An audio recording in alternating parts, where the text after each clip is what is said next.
నమస్తే, welcome to whistle. నేను మీ స్వాతి.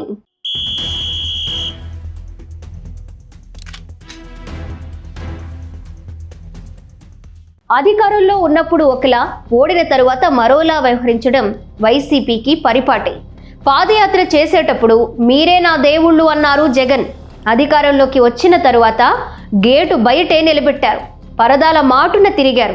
ఇంకా చెప్పాలంటే ఎన్నికల్లో గెలవాలంటే జస్ట్ డబ్బులిస్తే సరిపోతుందని భావించిన జగన్ ఓటర్లను ప్రభావితం చేసేందుకు సోషల్ మీడియాను బాగా వినియోగించారు. ఇక అధికారంలోకి వచ్చేందుకు ఉన్న 5 ఏళ్లు కూడా తన సొంత ఆలోచన కంటే కూడా ఐపాక్ టీం చెప్పిందే వేదమన్నట్లుగా వ్యవహరించారు. 2019 ఎన్నికలకు ముందు ప్రశాంత్ కిషోర్ సారథ్యంలోని ఐపాక్తో జగన్ ఒప్పందం చేసుకున్నారు. వాళ్ళు చెప్పినట్లు చేశారు. సోషల్ మీడియాలో తెగ ప్రచారం చేసుకున్నారు. ఓటర్లను ప్రభావితం చేసేలా ఫేక్ వీడియోలు, ఫేక్ ప్రచారం చేశారు.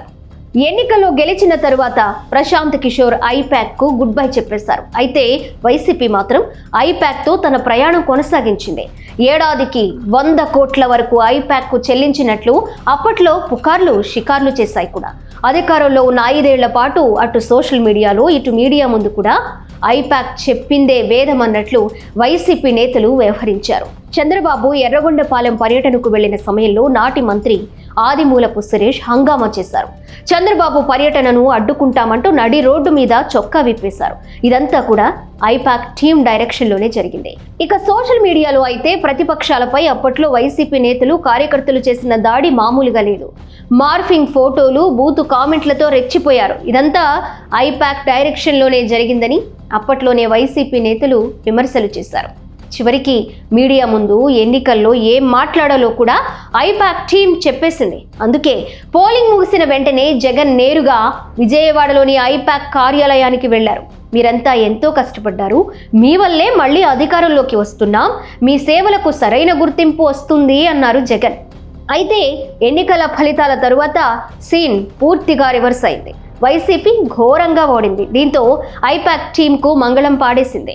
వైసీపీ కోసం తీసుకున్న పార్టీ కార్యాలయాన్ని ఖాళీ చేశారు. తాడేపల్లి ప్యాలెస్లోనే ఓ గదిలో ప్రస్తుత పార్టీ కార్యాలయం ఏర్పాటు చేశారు. ఎన్నికల్లో వైసీపీ ఓటమికి ప్రధాన కారణం ఐపాక్ టీం అని ఆ పార్టీ నేతలు వెల్లడించారు. దీనిపై అధినేతకు నేరుగా చెప్పే ప్రయత్నం చేసినప్పటికీ పెద్దగా ఉపయోగం లేదు. దీంతో క్రింది స్థాయి నేతలకు ఇదే విషయం వెల్లడించారు. దీంతో భవిష్యత్తు కార్యాచరణపై వైసీపీ నేతలు దృష్టి పెట్టినట్లు తెలుస్తోంది.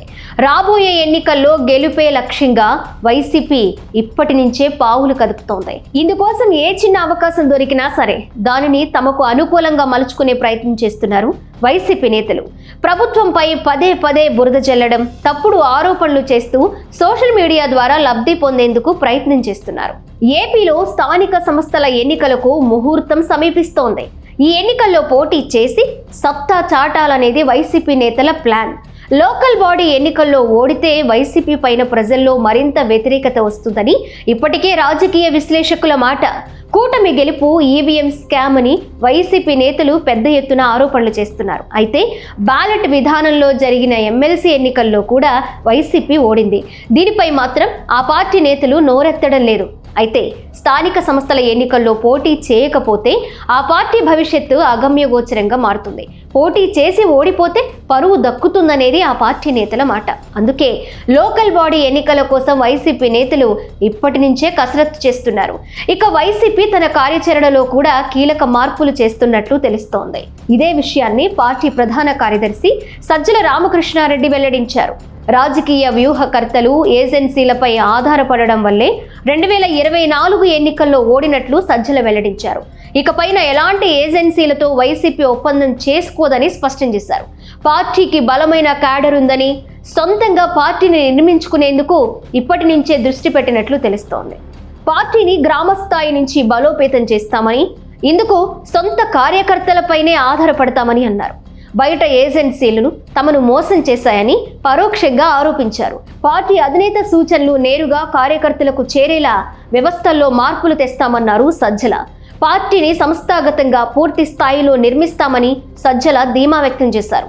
అధికారంలో ఉన్న సమయంలో కేవలం సంక్షేమ పథకాల అమలు, పరిపాలనపైనే దృష్టి పెట్టామన్నారు సజ్జల. పార్టీ సంస్థాగత నిర్మాణం పైన, కార్యకర్త సంక్షేమం గురించి ఆలోచించలేదన్నారు. కేవలం బయట సంస్థలపై ఆధారపడడం వల్లే ఎన్నికల్లో ఓడిపోయామన్నారు. అందుకే ఈసారి అలా బయట ఏజెన్సీలను నమ్మేది లేదని సజ్జల తెగేసి చెప్పేశారు. కేవలం పార్టీ కార్యకర్తలపైనే నమ్మకం పెట్టుకున్నామనేది సజ్జల మాట.